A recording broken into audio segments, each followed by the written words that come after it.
akan mulakan pembelajaran kita hari ini. Seperti dalam jadual, okay, hari ini kita akan masuk kepada bab yang ketiga, iaitu zaman prasejarah. Okay, zaman prasejarah pada hari ini kita akan masuk zaman prasejarah, insyaAllah. Jadi nak cendol, wah banyak kirim Oh bagus korang nak kirim Ailio je Okay. Baik. So inilah nota yang cikgu telah sharekan dengan kamu. Okay. Dan okay. Tak accident. Mana nak accidentnya? Pasal pilot kiri kanan dah ada. Cikgu bukan pilot. Cikgu atas lagi. Ketua pilot. Right.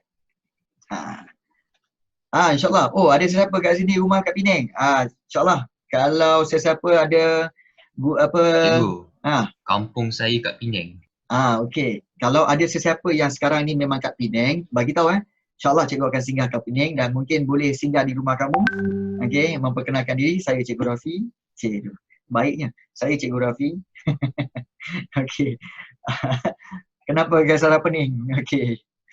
Baik. So, bab ini, okey, kita lihat iaitu bertajuk Zaman Prasejarah. Okey. Zaman prasejarah kita mulakan iaitu zaman prasejarah. Okey, insyaAllah nanti cikgu bagi tahu kat sana. Zaman prasejarah. Kita bab ini terbahagi kepada 5 bahagian, iaitu kita akan lihat pertama sekali tentang maksud zaman prasejarah. Kemudian yang kedua iaitu lokasi dia kat mana lokasi-lokasi zaman prasejarah ni. InsyaAllah. Okey. Okey. Okey. Kemudian kita, ada ciri-ciri kehidupan manusia zaman prasejarah. Kemudian zaman prasejarah di Malaysia yang keempat.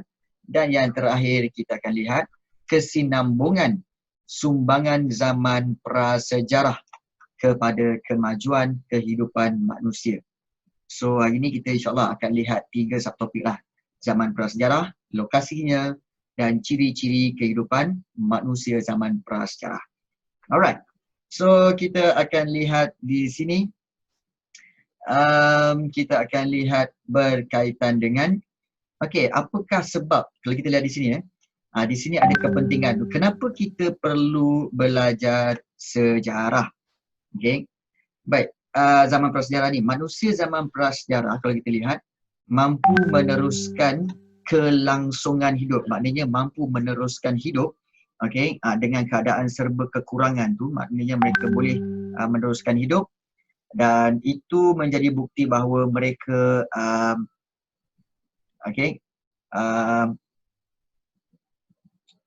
sekejap. Cikgu dengar azan. Sekejap azan. Alright.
Okey, baik, alhamdulillah kita telah diperdengarkan azan tadi. Okey, terima kasih kerana kita sama-sama menghormati azan. Okey, baik, kita sambung lagi. Hari ini kita baru je nak mula bab yang ketiga, iaitu zaman prasejarah. Okey, zaman prasejarah, dan kita sedang membincangkan tentang apakah kepentingan mempelajari zaman prasejarah ni. Baik, kita nak mempelajari zaman prasejarah ni dengan kepentingannya untuk kita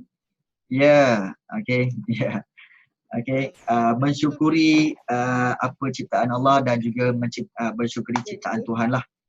Okey. Dan juga kita nak lihat di sini berkaitan dengan maksud zaman prasejarah. Mula-mula kita kena tengok istilah tu perkataan, iaitu prasejarah. Baik, apa itu pra? Kita nak tengok pra tu apa. Kita jumpa banyak dalam hidup kita perkataan pra, seperti pra sekolah, pra universiti, kemudian pra siswaza. Jadi pra ni apa sebenarnya? Siapa tahu pra tu apa sebenarnya? Boleh bagi jawapan? No. Pra bukan permulaan. Sebelum. Okey. Pra tu maksudnya sebelum. Maksudnya dikatakan prasejarah tu maknanya sebelum sejarah. Kalau prasekolah maknanya sebelum memulakan sekolah. Sebab tu perkataan pra tu sebelum. Ya, jadi sebelum benda tu berlaku. Sebelum sekolah maknanya prasekolah sebelum sekolah. Okey, maknanya kalau prasiswaza maknanya sebelum menjadi siswaza. Pramugari lain, itu memang pramugari. Okey. Tapi yang ini prasejarah tambahan okey. Baik. Okey. Zaman prasejarah maksudnya adalah zaman sebelum sejarah ditulis. So kita lihat di sini maksud dia iaitu zaman yang kita lihat tahap perubahan, pencapaian dan kemajuan manusia. Okey, itu zaman perubahan dan pencapaian serta kemajuan manusia. So zaman sebelum manusia, kita kata zaman sebelum manusia mengetahui dan mengenal tulisan. Maknanya itu maksud zaman prasejarah. Dan itu maknanya zaman yang manusia belum tahu lagi tentang tulisan. Okay, dan ini dikenali sebagai nirleka dalam bahasa Sanskrit. Okay, iaitu nir tidak ada dan leka iaitu tulisan. So tidak ada tulisan lah. Juga dikenali dalam bahasa Sanskrit. Okay, itu maksud zaman prasejarah. Kemudian kalau kita lihat, zaman prasejarah ni ada dua tahap. Okay, terbahagi kepada dua tahap. Tahap yang pertama zaman batu dan tahap kedua zaman logam. Kenapa dipanggil zaman batu dan kenapa dipanggil zaman logam? Kerana kalau kita lihat di sini, zaman batu itu merujuk kepada penggunaan teknologi batu dalam kehidupan sehari-hari. Jadi tiap-tiap hari menggunakan barang-barang batu. Kenapa green screen broken? Dan zaman batu ni kita lihat terbagi kepada 3, iaitu zaman Paleolitik, kemudian zaman Mesolitik dan juga zaman Neolitik. Nanti kita akan lihat satu-satu ya. Dan selepas itu barulah ada zaman logam, iaitu zaman di mana manusia menggunakan teknologi gangsa dan juga besi. Jadi itu yang kita akan rujuk kepada kedua-dua zaman batu dan zaman logam. Baik. Kita lihat dulu zaman batu dulu, iaitu zaman Paleolitik. Tempoh masanya adalah 2.5 juta tahun dahulu hingga 8,000 sebelum Masihi. Zaman dulu kebanyakannya akan menggunakan bahasa isyarat. Bahasa isyarat. Macam itulah. Dan ianya juga dikenali sebagai zaman batu lama atau zaman batu awal. Paleo bermaksud yang lama ataupun awal. Litik batu. Jadi zaman batu awal atau zaman batu lama. Paleolitik. So ada 2 perkataan kat situ. Kemudian zaman Paleolitik dianggap sebagai zaman yang serba mencabar. Kerana manusia ni meneruskan kelangsungan hidup, maknanya meneruskan hidup dengan menggunakan teknologi batu yang memang sangat-sangat ringkas. Kalau dia kata batu tu digunakan untuk memotong, kalau kita tengok tak ada rupa pisau pun, rupa batu dia lah. Jadi dia tak ada rupa pisau. So dia sangat ringkas. Batu tu jugalah yang akan digunakan untuk pukul dan juga menyerang binatang, untuk menangkap binatang dan makan. Jadi dia sangat ringkas. Kemudian mereka juga menggunakan peralatan yang diperbuat daripada tulang binatang. So daripada tulang binatang, diorang gunakan peralatan itulah. Itu zaman Paleolitik. Zaman Mesolitik pula. Mesolitik daripada 12,000 tahun dahulu hingga 4,000 sebelum Masihi. Maknanya itu zaman tempoh di mana dikenali sebagai zaman batu pertengahan. Pertengahan. So kalau kita lihat di sini, nama Meso. Meso. Kamu jumpa dalam buku teks sejarah Form 1, kamu jumpa 2 kali perkataan Meso, iaitu Mesolitik dan Mesopotamia. Kenapa ada 2 perkataan Meso tu? Kerana Meso itu bermaksud tengah-tengah atau pertengahan. Mesolitik iaitu zaman di antara zaman batu awal dan zaman batu akhir. Sebab itu zaman batu pertengahan. Kalau Mesopotamia iaitu tanah di antara 2 sungai. Sungai Tigris dan sungai Euphrates. So itu Mesolitik. Faham perkataan itu, kamu dapat Mesolitik. Sebab Meso tengah-tengah. Itu maksud perkataan Meso. So Mesolitik. Zaman batu pertengahan.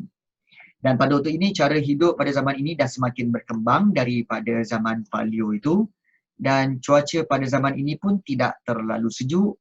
Jadi mereka mudah untuk mendapatkan sumber makanan dengan memburu binatang dan juga menangkap ikan. Meso ni sebenarnya perkataan daripada perkataan Greek. Perkataan Greek iaitu daripada tamadun Yunani lah. Mesolitik, Paleolitik, Neolitik, itu semua. Dan kemudian kalau ikutkan sebenarnya kedua-dua Paleolitik dan Mesolitik ni sebenarnya adalah lebih kurang dia sama. Sama je. Tak ada banyak perbezaan sangat. Tetapi apabila masuk zaman Neolitik ada lain. Dia lain. Apa yang lainnya? Kita tengok Zaman Neolitik daripada tahun 10,000 sebelum Masihi hingga 2,000 sebelum Masihi. Dan dikenali sebagai zaman batu baru. Kenapa zaman batu baru? Perkataan Neo, N-E-O, itu adalah Neo merujuk kepada new. Dalam bahasa Inggeris new, so ianya adalah bermaksud baru. Jadi sebab itu dipanggil zaman batu baru. Dan zaman Neolitik ini mereka mengalami perkembangan teknologi dan corak kehidupan yang lebih baik. So wujud, betul. Dan wujud kawasan pertempatan yang menjalankan aktiviti bercucuk tanam, membuat tembikar dan juga menternak binatang. So kalau kita lihat paleo dengan meso aktiviti sama, memburu binatang, menangkap ikan. Tapi bila neo sahaja, mereka dah tak kejar binatang. Mereka ternak binatang itu. Mereka dah tak kutip-kutip makanan, kutip buah-buahan dalam hutan. Mereka bercucuk tanam. Okey. Jadi di situ adalah kita katakan sebagai perbezaan antara Paleolitik, Mesolitik dengan zaman Neolitik. Okey. So itu perbezaan-perbezaannya. Okey. Dan kemudian baru kita lihat zaman logam, di mana logam yang dihasilkan adalah gangsa dan besi. So kita lihat manusia melakukan inovasi logam besi dan gangsa dalam peralatan mereka. So peralatan besi seperti kapak, tulang mawas, beliung, mata lembing, ini semua digunakan untuk apa? Memburu, bertani dan menjalankan aktiviti harian.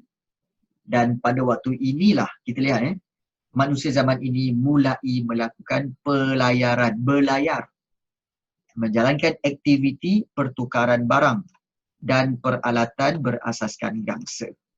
Tempoh masanya 3,500 hingga 500 Masihi. Baik, ada yang bertanya, mawas tu haiwan? Yes, mawas tu sebenarnya adalah sejenis haiwan yang besar, dia macam gorila sikit. Dia macam gorila. Okey, tapi dipanggil mawas. Okey, tu dipanggil mawas. Bukan. Okey, bukan patung tungkau. Okey. Baik. So kita nak lihat di sini memahami zaman prasejarah membolehkan kita, okey, kenapa kita nak belajar zaman prasejarah? Supaya kita mengetahui sejarah dan tamadun manusia yang berkembang bagi satu tempoh masa yang panjang.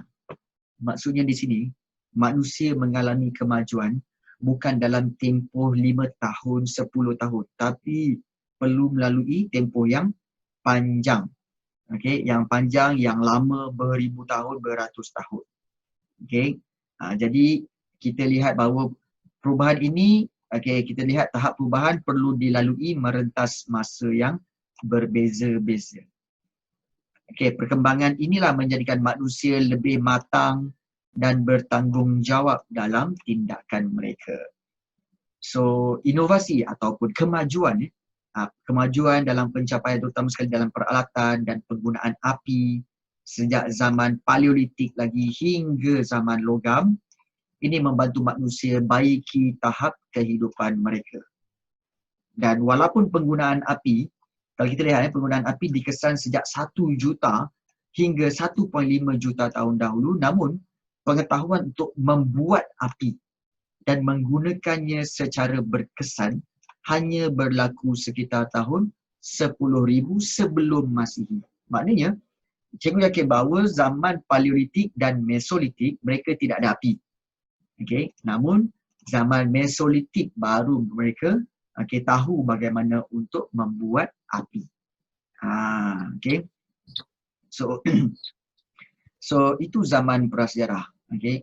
Kalau kita tak ada kemajuan, rasanya mungkin kita macam ni jugalah kehidupan kita. Okey. Jadi kita hidup dengan berkumpul, berpakaian macam ni, makan simple je, kemudian tak berbaju. Jadi kita hendaklah menghargai kehidupan masa kini. Okey, jika dibandingkan dengan zaman prasejarah, jauh beza hidup kita sekarang dengan hidup pada zaman prasejarah. Okey, tak perlu, fahami saja. Fahami.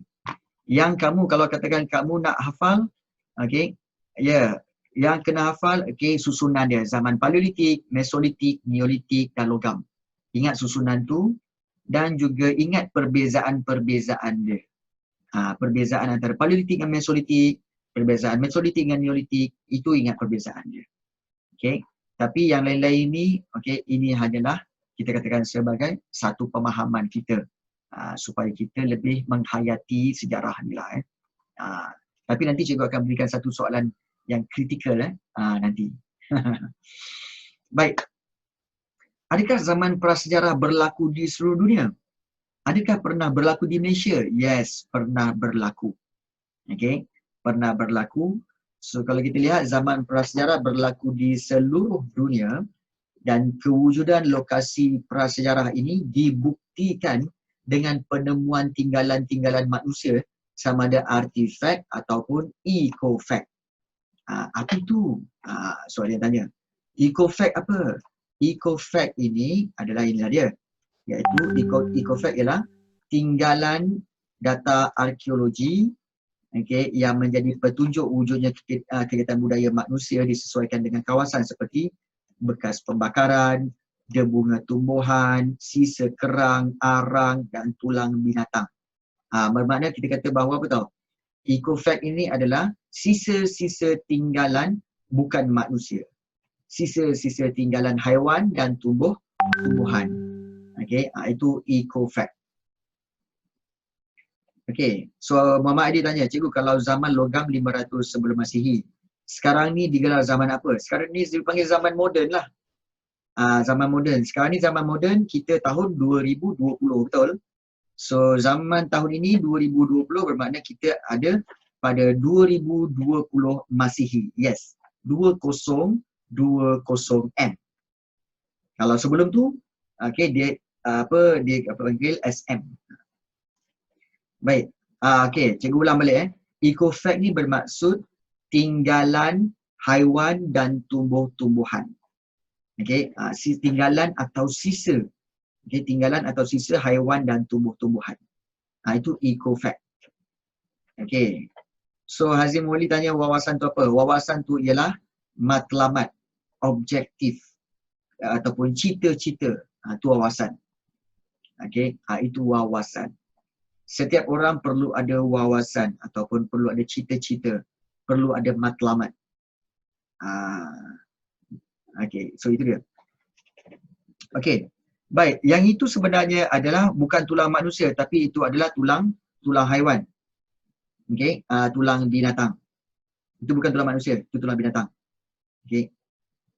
Yang game wawasan 2020 sama ke? Tak, itu bukan game, itu wawasan 2020 matlamat yang diwujudkan oleh Perdana Menteri kita dulu untuk mewujudkan Malaysia yang maju pada tahun 2020.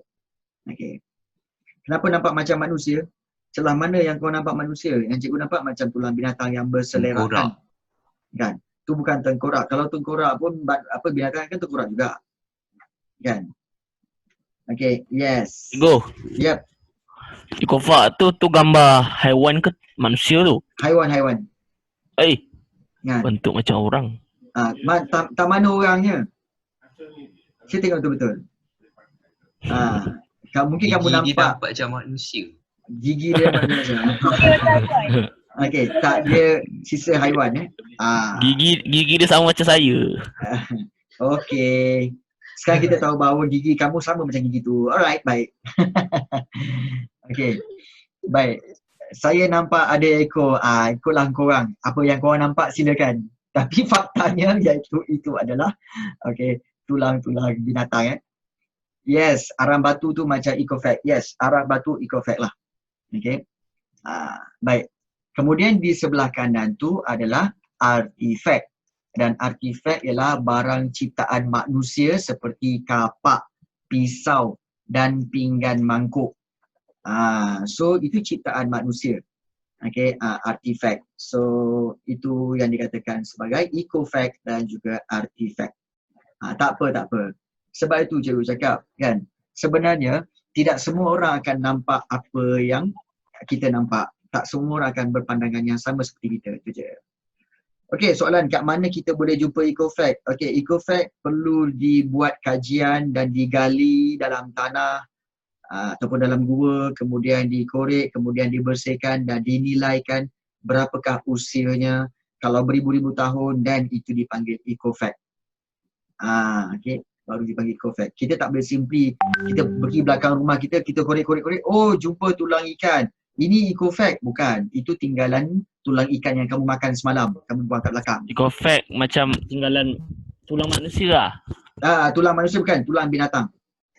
Ecofag tu tinggalan Ya, binatang. okey, dia bukan tentang manusia tetapi tentang haiwan dan tumbuh-tumbuhan. Okey, Mata dia kat Malaysia ada nampak Ecofag. macam Ada, kat Malaysia ada Ecofag. Tanam binatang lepas tu korek. Ambil. Okey, boleh juga. Baik, ikan kan binatang.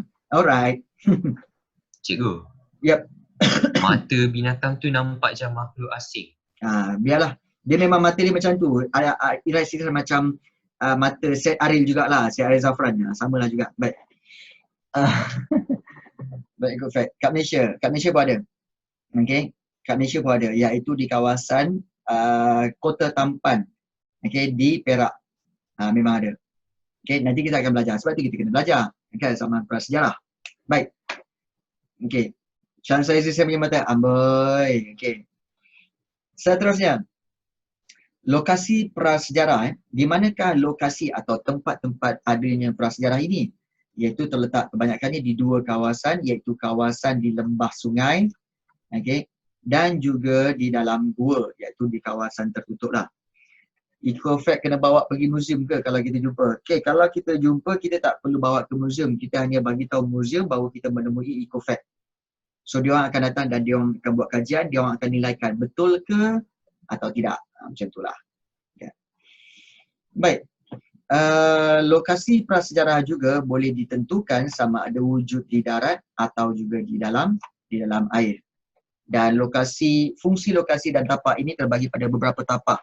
Contohnya kan kita lihat mungkin tapak itu adalah tapak pertempatan ke, ataupun tapak itu adalah tapak perkuburan ke, ataupun tapak bandar ke, tapak perburuan ke, atau tapak pembuatan alatan besi.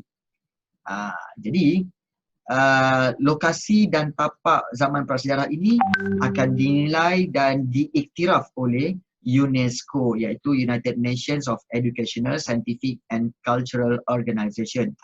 Okay, iaitu Pertubuhan Pendidikan Sains dan Kebudayaan Bangsa-Bangsa Bersatu. Di Malaysia ada, okay, iaitu di kawasan Lembah Bujang, di kawasan Kota Tampan, okay, di Greek sana. Jadi itu semua adalah kawasan zaman prasejarah. Di Sarawak pun ada, iaitu di Gua Niah pun ada. Tak perlu. Okay. Hanya ingat UNESCO. UNESCO ni adalah satu pertubuhan untuk melakukan kajian zaman prasejarah dan pelbagai lagi berkaitan sejarah. Okay, itu UNESCO. Baik. Kemudian kita lihat lokasi-lokasi zaman prasejarah di dunia. Okay, adanya beberapa tempat ya. Kita lihat di sini iaitu Gua Chauvet.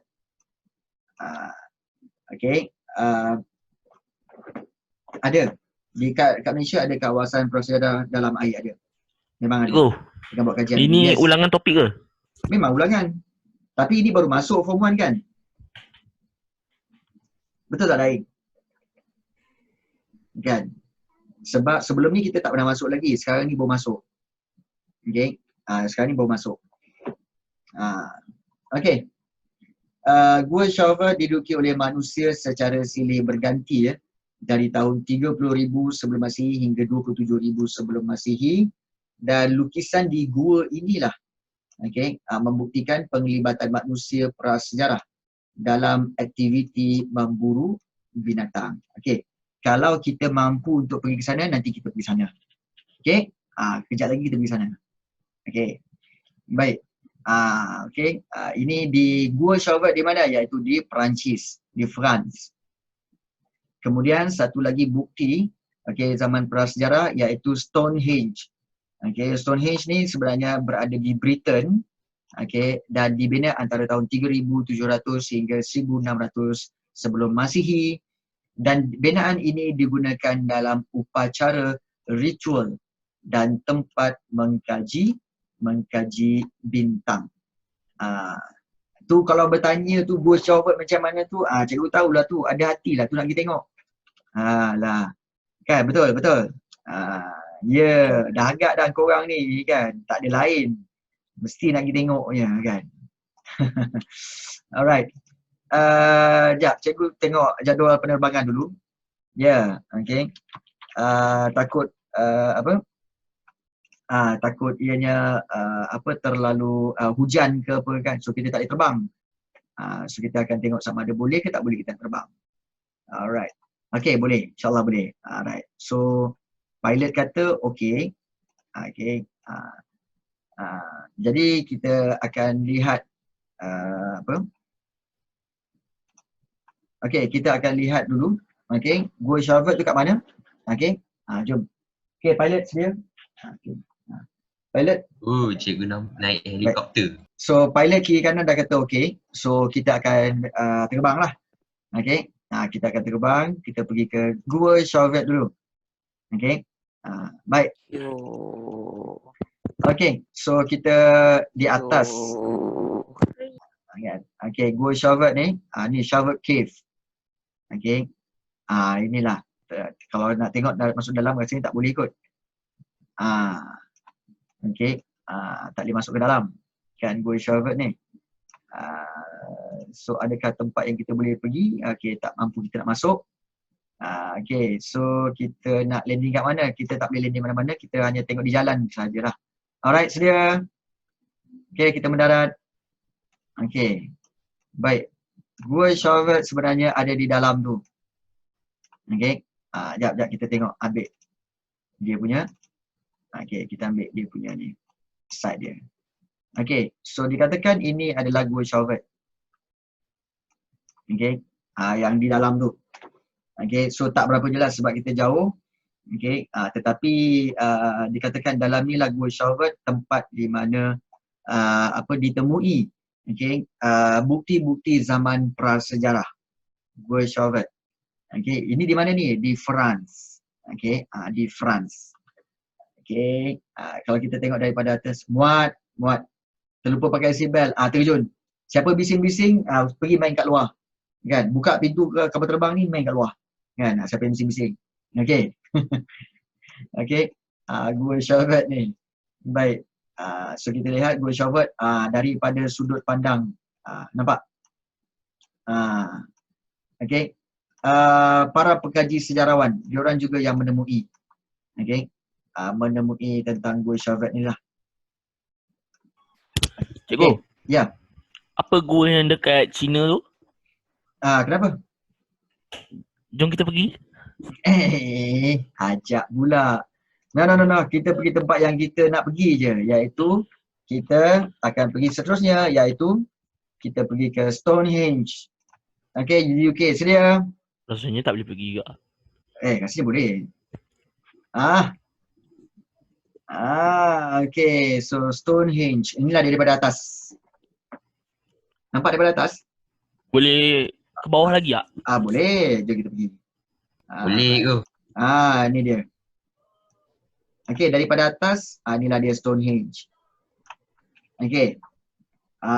Iaitu susunan batu-batu ini yang dikatakan tujuan dia adalah untuk orang zaman prasejarah dulu, okay, mengkaji bintang.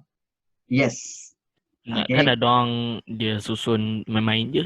Tak, dia orang katakan buat bintang. Tempat yang macam Transformers. Okay, macam Transformer. Okay, so kita ada tempat untuk kita bergerak. Kita akan turun. Okay, jom kita masuk. Alright, so inilah dia Stonehenge kita. Cakap hello. Hello. Okay, yang lain-lain diam. Okay, ni ada berapa orang ni? 63 orang. Diam. Cikgu bawa ramai ni. Siapa bising-bising, turun. Ya. Nampak? Kita dalam kapal terbang ni. Okay, so nampak tak? Okay, susunan batu-batu dia cantik je. Okay, inilah dia. Itu berapa tahun? Usia dia beribu-ribu tahun lagi lah. Okay, memang dah turun dah ni. Kita dah turun. Macam mana batu tu tersusun? Macam mana batu tu tersusun? Itulah. Cikgu pun tengah fikir. Sebab sampai sekarang orang ramai fikir macam mana dia susun batu tu macam mana. Yes, nak letakkan batu tu berdiri kemudian disusun ke atas tu. Dia ajak orang ramai Kalau ajak orang ramai sekalipun, kita kena fikir bahawa mungkin orang dulu-dulu mungkin tinggi, mungkin. Memang Okay, mungkin, it's just mungkin. Okay, Mungkin. mungkin sebab tak ada bukti sejarah pun Possible. kan. Possibility-nya itu kan. Tapi ini menunjukkan kita kata sebagai satu bukti zaman prasejarah yang berlaku di di luar negara lah. Di zaman prasejarah. Ini Stonehenge. Okay, kalau kita lihat daripada atas, inilah dia Stonehenge ya. Okay. Pendek kah? Okay. So ini adalah Stonehenge kita. Okay. Alright. So tepat-tepat bentuknya kan. Itu kehebatan tu lah. Alright. So kita masih lagi dalam kapal terbang tapi tak apa. Kita pergi ke nota dulu. Okay. Kita pergi pada nota dulu. Dah tahu kan Stonehenge kan? So sekarang kita akan lihat seterusnya. Kenapa kau ni Faris Hamzah daripada tadi jagung. Kenapa? Okay. Right. Kemudian seterusnya kita pergi kepada Bhimbetka. Okay.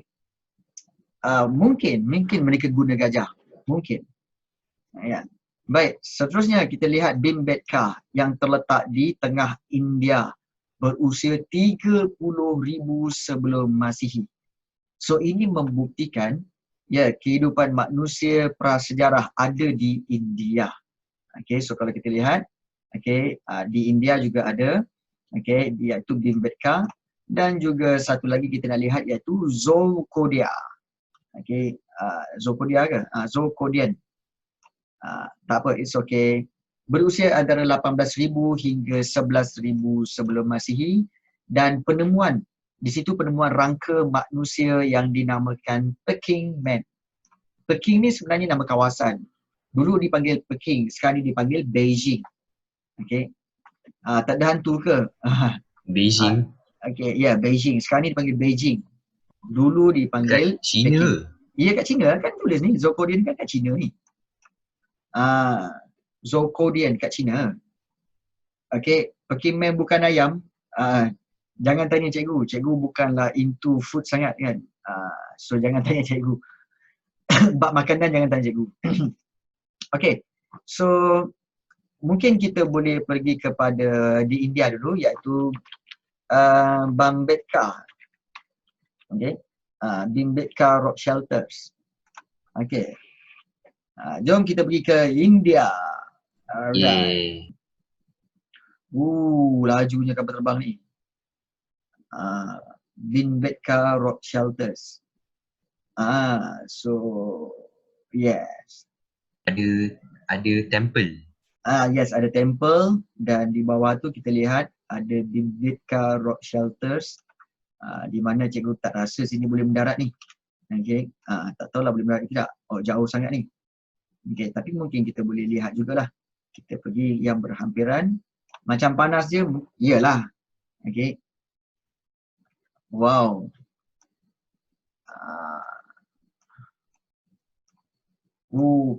So kita sekarang berada di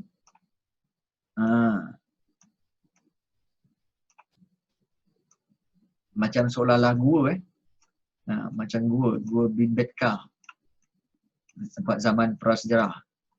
So kita jalan sikit lagi. Kita tengok apa yang ada. Dia kawasan hutan ni. Kawasan hutan.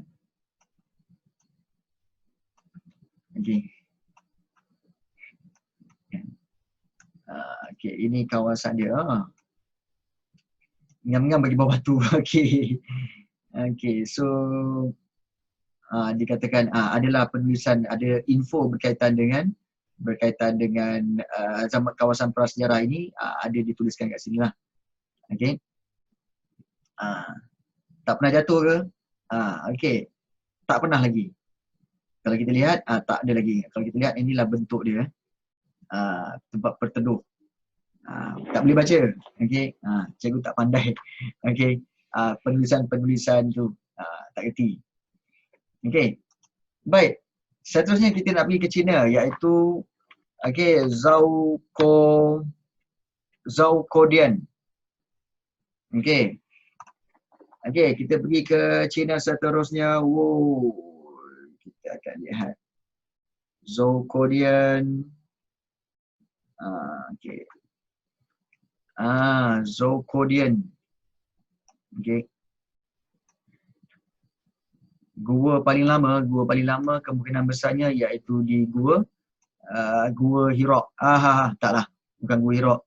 Tapi Gua iaitu di China iaitu Gua Niah. Kata cikgu Gua Niah lah. Zhoukoudian Peking Man Museum. Nampak? Ditulis Peking Man Museum. Malangnya kita tak dapat nak turun.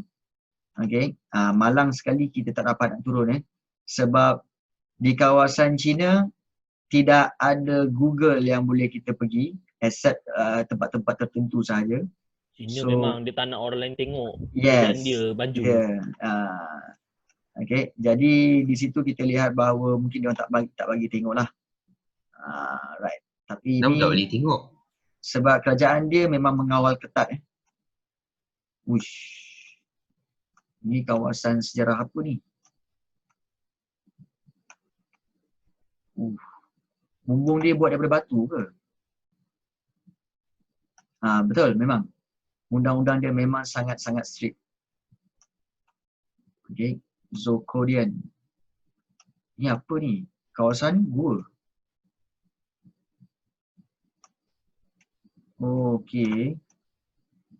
Kawasan gua.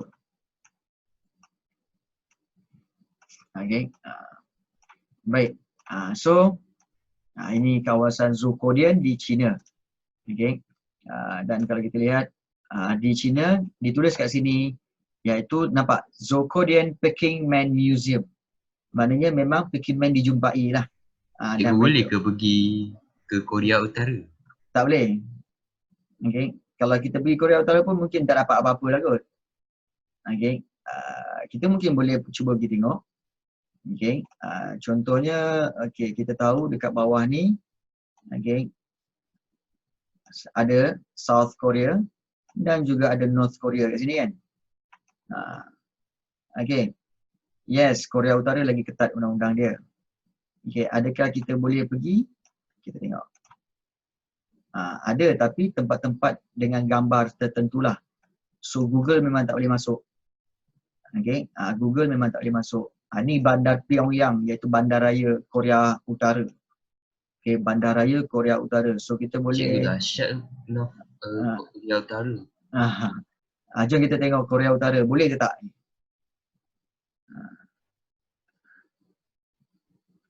Wow.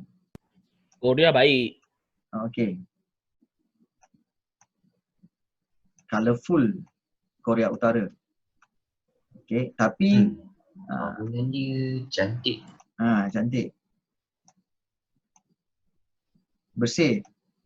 Yes, bersih.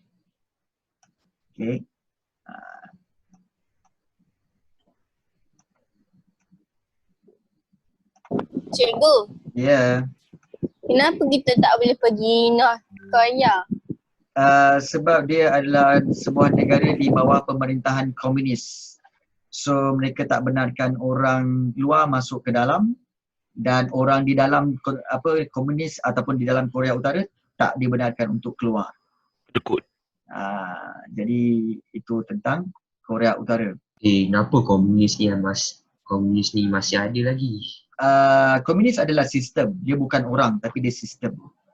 So ada setengah manusia yang menerima komunis sebagai satu sistem yang baik. So kita tak boleh menghalang orang menyukai sesuatu kan. Kita kena terima lah. Perbezaan manusia. Alright. Dia suruh kita duduk kat negara kita je. Alright. Itu pendapat. Nanti kamu akan belajar Macam kuarantin. Nanti kamu akan belajar kenapa ianya begitu. Alright. Seterusnya kita akan lihat kawasan prasejarah di tempat lain. Kita akan lihat di Altamira.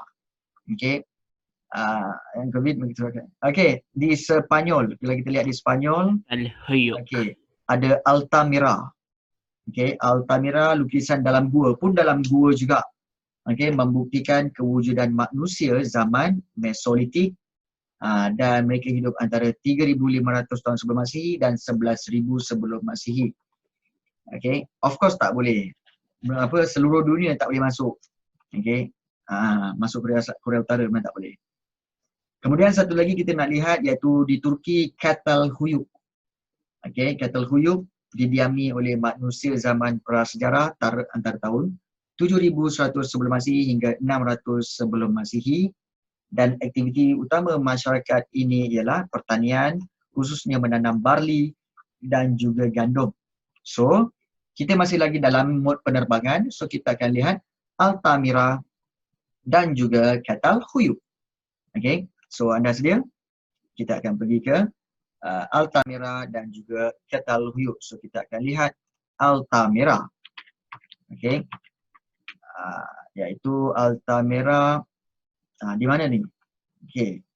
Adakah Altamira berada di Mexico? Okey. Adakah ia berada di Mexico? Dia tulis kat situ kat mana? Altamira. Okey. Altamira sebenarnya berada di Sepanyol. So bagaimana ianya boleh berada kat Mexico pula? Kan? Okey, baik. So kita akan lihat Altamira.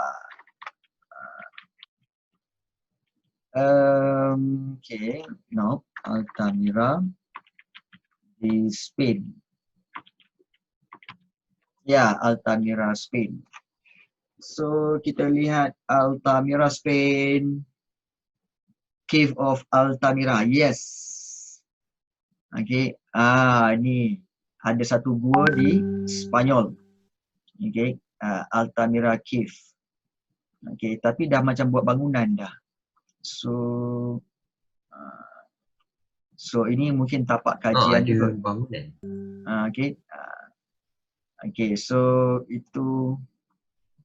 Okay, adakah kita nampak apa-apa dalam tu? Okay, mungkin ada satu tempat kita boleh tengok dalam ni. Okay, sedia untuk kita mendarat. Okay, kita masuk dalam. Okay. So rupanya dia museum. Museum di Altamira. So kita tak dapat masuk, kita berada di luar sahaja. So kita tahu cuaca di Eropah dia memang selalu gelap-gelap aja, jarang ada matahari kan. Jadi Sepanyol, okay, Sepanyol. So ini tempat di mana kita boleh lihat, ini museum lah, namun kita tak dapat masuk lah. Okay, ini Altamira. Okay, di situ ada gua untuk dibuat kajian. Gracias, ya. Dan satu lagi kita nak pergi ke Turki iaitu Çatalhöyük.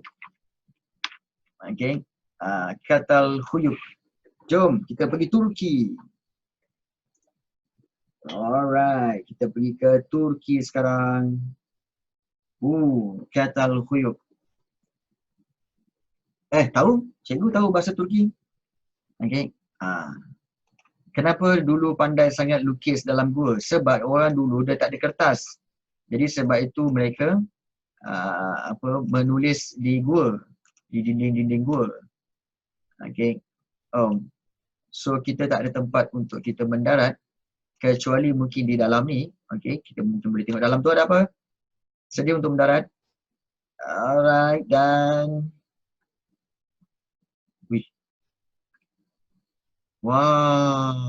see?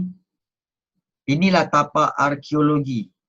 Inilah rupa tapak arkeologi di mana mereka buat kajian. Diorang bersih-bersihkan batu, diorang korek-korek batu semua. You see? Ini tapak kajian. Kan? So diorang buat kajian. Okay. Diorang buat kajian ni sikit demi sedikit sebab diorang tak nak menghancurkan apa-apa fosil, apa-apa ekskavasi punya bahan. Yes, tempat dipanggil ekskavasi, betul. Ekskavasi. Okay, ini. Sama macam gambar kat dalam buku teks, yes, sama. So inilah dia. Kalau kamu perhatikan okay, kalau kita zoom sikit, okay, yang banyak bertingkat-tingkat ni, okay, bertingkat-tingkat ni sebenarnya adalah bag-bag yang di dalam tu ada, okay, guni-guni yang dalam tu ada tanah. Dan tujuan dia adalah untuk apa? Untuk diorang bersihkan supaya mereka akan dapat gali dengan selamat. Okay, jadi itu dipenuhi dengan tanah lah. Ini kerja dipanggil ekskavasi. Okay, diorang jumpai fosil, diorang jumpai artifact, diorang jumpa ecofact dalam ni semua. Caranya macam mana diorang buat kajian dan diorang buat cari gali. Sekarang ni maknanya diorang tengah beri tumpuan untuk buat kajian di dalam ni lah. Di dalam ni. Tak tahulah apa dia jumpa kan. Jadi diorang tengah buat kajian dalam tu. Ini tapak ekskavasi di mana? Di Catalhuyuk di Turki. Okay. Dalam tu ada mami, tak lagi jauh-jauh. Kat rumah kamu pun ada mami. Tapi dipanggil mama. Okay, baik, seterusnya. Okay, mami. Alright. Ya, memang mami kamu kalau marah jadi monster kan? Betul lah. Baik. Okay. Baik. Dan satu lagi kita nak lihat satu tempat. Okay. Iaitu kita akan lihat bahagian seterusnya. Okay. Satu lagi tempat di Turki iaitu Göbekli Tepe. Okay. Diduduki oleh manusia pada 12,000 sebelum Masihi dan binaan batu di tapak ini berkaitan dengan upacara ritual, maknanya upacara berkaitan agama, berkaitan keagamaan. Okay. Okay. Macam mana mereka tahu dekat situ ada fosil? Mereka ada satu infrared alat yang mana mereka boleh kesan di dalam tanah tu ada apa. Okay. Macam tu juga orang cari petroleum. Macam mana orang tahu petroleum tu dalam laut ada petroleum? So, diorang buat satu kajian saintifik dipanggil seismik. Kajian seismik dan seismik tu akan mengkaji dalam bawah tanah tu ada apa. Okay. Mami monster tu bukan kerupuk. Betul, memang betul. Kalau tidak takkanlah diorang nak kuri semua dalam laut tu untuk cari petroleum. Tak. Diorang ada satu alat untuk diorang kesan. Okay. Baik. Kita dah lihat Göbekli Tepe tadi dan sekarang ni kita lihat Shahrissokhta. Okay, Shahrissokhta ni terletak di bahagian tengah India. Okay, membuktikan kehidupan masyarakat yang tersusun dengan ada kawasan perumahan, ada perkuburan, ada pembuatan barangan harian. So, kita, kamu nak bina yang oil rich. Ya, betul. Okay, kita lihat kat mana nak cari Göbekli Tepe. Upacara ritual maknanya upacara keagamaan. Okay, itu ritual. Ritual ialah keagamaan. Baik, kita pergi sekarang ni, kita pergi ke Göbekli Tepe. Boleh? Alright, so daripada sini tadi, kita pergi ke Göbekli Tepe. Okay. Alright, sedia? Okay, so Göbekli Tepe. Sedia. Itu dia. Göbekli Tepe kat sini, kita lihat. Right, so kita akan zoom sikit kawasan ini. Okay. Dan kita lihat ada tak tempat yang menarik untuk kita berhenti. Alright, kita mungkin boleh tempat kat sini. Göbekli Tepe ni.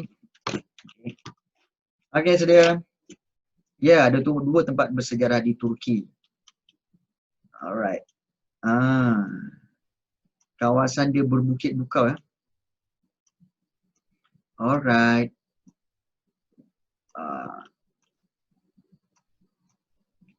Okay, dia dah jadikan tempat ni museum Göbekli Tepe ni. Dahsyat dia orang punya ni dia punya binaan dia untuk melindungi kawasan ekskavasi dia. Kawasan kajian. Dia advance. Dia advance. Okay. Dan di bawah ni pula, dia punya pemandangan dia. Cantik. Kan? Pemandangan dia memang cantik. Okay. Advance pada dia. Kalau cikgu dapat duduk di Turki nak juga. Kan? Siapa-siapa yang nak bantu cikgu untuk pergi duduk sana boleh juga. Untunglah korang travel banyak tempat. Kan? Tapi tak kena bayar okay, so jadi yes, itu yang kita katakan sebagai ni okay, so sekarang okay, daripada Göbekli Tepe kita pergi kepada Shahrissokhta. Susah nak cakap ni, ada ke tidak tempat ni? Okay, Shahrissokhta, Iran. Sebab negara dia sejuk. Okay.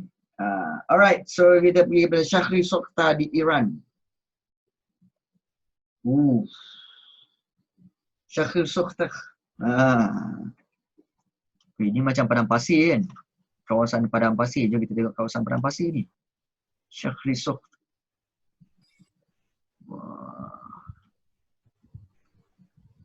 Macam penuh padang pasir je.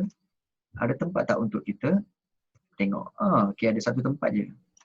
Okay, sedia untuk mendarat. Kita lihat nama Ira Shahrukh. Kau Shahrukh saja. Okay. Macam itulah, macam tempat kubur. Tak apa, kita tengok. Kan? Tak boleh juga. Okay. Tak boleh juga. Itulah. Cikgu tengah fikir kat mana, kenapa dekat Iran. Kan? Okay. Shahri Sokhtar. Ejaan betul kan? Mentor. Okay. Betul. Okay. So kita lihat. Dah ngantuk. Okay. Dah ngantuk? Ada tu, baring. Okay. So kita lihat di sini. Tak ada. Okay. Maknanya kita tak dapat pergi ke Shahri Sokhtar sebab kita tak dapat. Tapi, okay. Kalau untuk menunjukkan ada kawasan perbandaran apa semua tu, memang kita boleh pergi ke tempat yang dipanggil satu bandar. Okay. Yang ini. Jom kita lihat. Okay. Kenapa Semi Lawrence? Baik. Baik. Yes. Okay, ada mudah. Baik. Cikgu mohon supaya kamu semua hentikan private message. Private message kepada kawan-kawan sebab kita nak belajar. So hopefully hormati orang lain. Okay. Hormati orang lain sebab kalau kita nak dihormati, kita kena hormati orang lain dulu. Right? Okay. Kita akan lihat ada tak tempat untuk kita mendarat? Setahu cikgu kita ada tempat untuk mendarat kat sini dipanggil Mohenjo-daro. Yes, kita lihat inilah dia Mohenjo-daro. Dia sama seperti sama seperti jom kita lihat. Sama seperti Shahri Sokhtar tu Ini pun di India. So inilah dia. Kalau kamu lihat, inilah dia Mohenjo-daro, perbandaran yang ada pertempatan, ada perkuburan. So inilah dia. Shahri Sokhtar pun sama macam ni juga. Macam tempat berperang. Tak. Ini memang sebenarnya kawasan perumahan. Kawasan perumahan orang dulu-dulu. Zaman prasejarah. Kalau kita lihat luas lah sebenarnya. Luas memang luas. Yes, betul. Betul. Betul. Ini sebenarnya cikgu nak tunjukkan. Sebab dulu mereka suka tinggal berkelompok. Bumbung tak ada. Sebenarnya bumbung ada tapi tamadun ini, pertempatan ini telah dilanda banjir besar menyebabkan bumbung dan dinding semua hancur. So tinggal tapak ni je. So tinggal tapak ini je lah. Dulu mengalami banjir besar. Banjir besar menyebabkan telah meruntuhkan semula. So tinggallah tapak ini je. Ini gambaran kepada seperti mana Shahri Sokhtar tu. Sama seperti Mohenjo-daro. Ini Mohenjo-daro di mana Mohenjo-daro? Iaitu di sempadan antara Pakistan dan juga India. Di mana? Di Indus River ataupun Sungai Indus. Di Sungai Indus. Alright. Iaitu di mana tu? Nampak? Di benua India. Alright.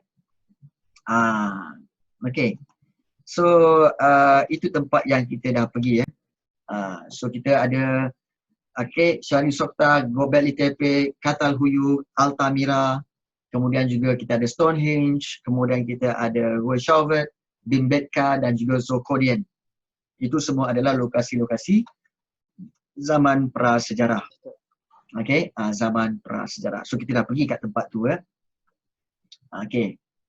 Baik, ada tak lokasi di zaman prasejarah di Asia Tenggara? Ada. Okey. Kaya.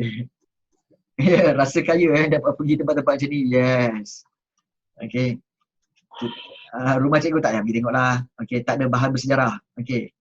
Lokasi zaman prasejarah di Asia Tenggara. Okey. Kita akan jumpai tinggalan manusia di lokasi-lokasi zaman prasejarah membuktikan bahawa keupayaan manusia menjalani kehidupan seharian mereka dan ketinggian pencapaian mereka ini setanding dengan manusia zaman prasejarah di kawasan-kawasan lain. Dan penemuan lokasi zaman prasejarah di Asia Tenggara inilah yang membolehkan kita mengetahui kehidupan manusia pada zaman tersebut. Antara tempat yang kita nak pergi ni ialah apa tahu? Gua Padalin. Tempat tinggal manusia zaman prasejarah di mana? Di Myanmar. Kemudian Bancang. Okey, tapak zaman Neolitik dan zaman logam. Okey, antara 3600. Okey. Dia pakai kulit binatang. Dia tak pakai daun, dia pakai kulit binatang. Okey, kulit binatang berbulu untuk cover badan dia lah. Okey. Dan aktiviti yang dijalankan ialah pertanian, pembuatan logam, tekstil, tembikar tanah dan juga menternak binatang. Itu di Bancang. Kemudian Sahyun, tapak zaman besi yang paling menonjol di Asia Tenggara. Bagus soalan tu. Tekstil tu apa? Tekstil tu sebenarnya adalah kain. Maknanya membuat tekstil maknanya membuat kain. Okey, membuat kain. So, Sahyun sebenarnya berusia antara 1000 sebelum Masihi hingga 200 Masihi. Aktiviti utama di Vietnam ini adalah membuat tembikar di Sahyun. Di Malaysia ada tak? Yes, ada di Lenggong, Perak. Nampak? Lenggong, Perak di Malaysia. Okey, iaitu tapak zaman prasejarah terpenting di Asia Tenggara.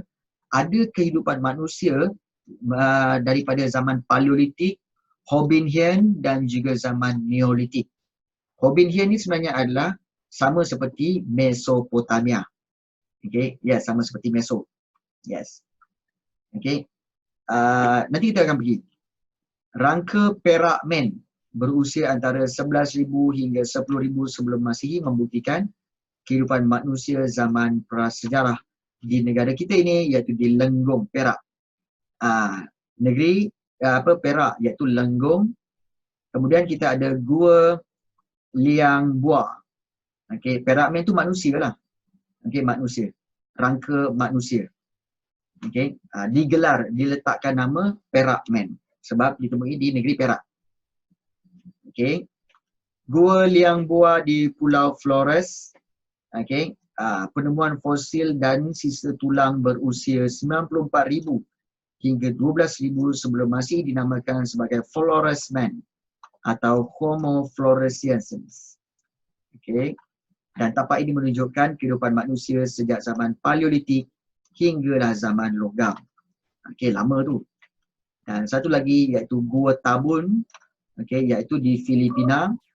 Okey, merupakan tapak zaman prasejarah yang terpenting di Filipina, dianggarkan berusia antara 22,000 hingga 24,000 sebelum Masihi tahun yang lalu. Baik, kenapa dipanggil Perak Man? Kerana dia ditemui di dalam negeri Perak. Okey, jadi dia manusia, rangka manusia, sebab tu dipanggil Perak Man. Kalau macam ni kan, dia jumpa di kawasan Flores, sebab tu dipanggil Flores Man. Okay. Yang tadi jumpa dekat Beijing, dekat China kan, dipanggil Peking Man. Merujuk kepada di mana dijumpai. Di Peking, so Peking Man. Kalau di Perak, Perak Man. Macam itulah. Okay. Perak sebenarnya bermaksud sejenis bahan logam yang perak iaitu biji timah. So biji timah tu warna perak. Okay, silver. Perak is silver. So silver tu banyak ditemui di negeri Perak. Tu silver. Cikgu, Yep. dengan cerita rasanya buku dia 6 tahun lepas lah. Ada kata Perak tu dinamakan negeri Perak sebabkan jumpa ikan perak. Ya, betul. Dia ada dua kemungkinan. Satu sebab mungkin dia sejenis ikan, merujuk pada ikan yang warna dia warna keperak-perakan. Maknanya warna dia warna silver. Biji timah juga adalah silver. Biji timah tu apa? Biji timah tu adalah bahan logam yang digunakan untuk membuat tin makanan, tin minuman. Itu dikatakan sebagai dia punya petunjuk kenapa diberikan nama Perak. Macam mana mereka bezakan fosil orang sama ada lelaki atau wanita? Kamu kena jumpa dengan ahli arkeologi. Jangan jumpa cikgu. Cikgu ahli sejarah. Cikgu bukan ahli geologi atau ahli arkeologi. Tapi dia orang ada kaedah dia lah. Bagaimana nak melihat yang mana satu lelaki dan satu rangka wanita.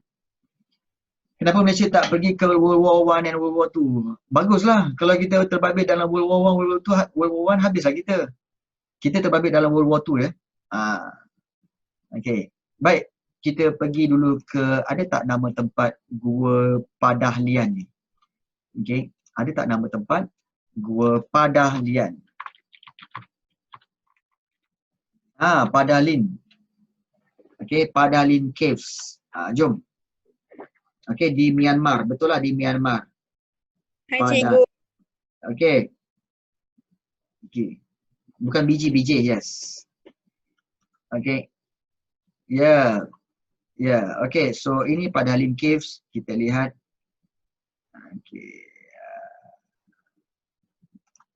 Ada tak tempat untuk mendarat? Nampaknya tidak ada juga. Tidak ada tempat untuk mendarat.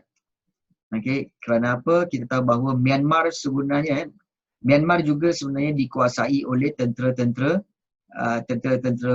pemerintahan tentera. Jadi dia memang tak benarkan lah. Tak benarkan untuk kamera daripada Google ke untuk masuk. So kita tak ada gambar kawasan tu. Padahlin Caves tak ada. Kemudian seterusnya kita lihat kan seterusnya kita lihat kawasan yang lain iaitu kawasan Ban Chiang. So kita lihat kawasan Ban Chiang. Ban Chiang. Ban Chiang. Di manakah Ban Chiang? Iaitu di Thailand. Alright. So kita lihat Ban Chiang. Ini kawasan bandar National Museum of Ban Chiang.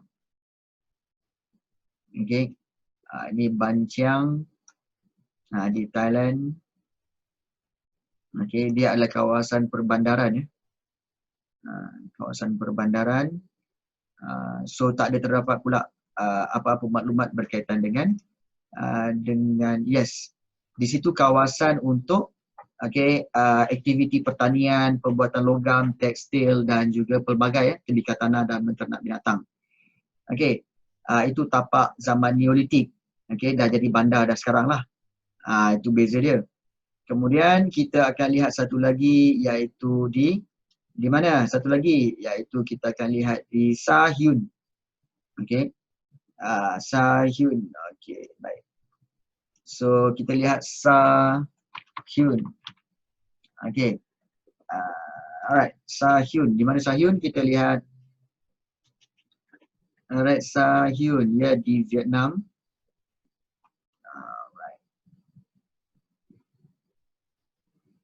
Alright. So Sa Hyun. Dan juga tidak ada tempat untuk kita mendarat, tapi Sa Hyun adalah satu kawasan tapak arkeologi di mana mereka menjalankan pertanian, pertempatan di kawasan-kawasan inilah. So kita boleh anggap bahawa ini kawasan dia lah. Ya, nampak macam bentuk haiwan ya. Itulah. Nampak daripada atas macam bentuk haiwan. So Sa Hyun. Sa Hyun, kawasan perbandaran Sa Hyun. Dan juga selain daripada itu kita akan lihat di manakah Lenggong. Kita nak tengok negara kita sendiri, Lenggong. Gambar tak clear, ya betul. Mungkin satellite lah tu. So kita nak lihat Lenggong, Perak. Okay, jom kita balik ke Malaysia. Okay, yes. Lenggong. Yes, Lenggong Perak. Ini daerah Lenggong. Okay, ini daerah Lenggong Perak. Dan kalau spesifik lagi mungkin kita boleh lihat iaitu di Kota Tampan. Ada tak Kota Tampan? Okay. Okay, Lenggong, Kota Tampan.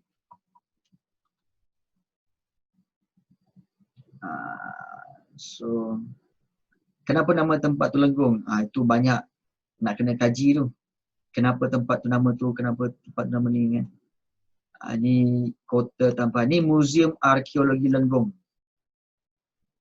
Okay, so Muzium Arkeologi Lenggong. Okay, tempat kajian. Okay.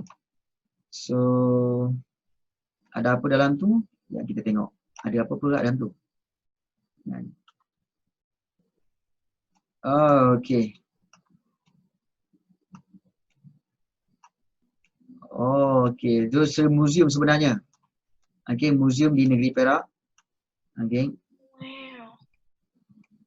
Baik, ini tulang Perak Man ni. Dapat masuk. Inilah dia tulang Perak Man. Okay. Tulang Perak Man ni. Just don't know sama ada replika ke ataupun ori, tetapi ya, nak ambil gambar. Ambillah gambar. Okay. Ada kubu apa pula? Tulang manusia, yes, dipanggil Kota Tampan ni, okay, dipanggil Perak Man lah. Kat Muzium Negara tak tahu. Kemungkinan besar dekat sini. Kemungkinan besar lah. Okay. Kemungkinan besar. Okay. Jadi itu menunjukkan. Replika tu apa? Replika tu adalah contoh je. Ni. Okay. Kalau display tulang manusia kat muzium disrespectful.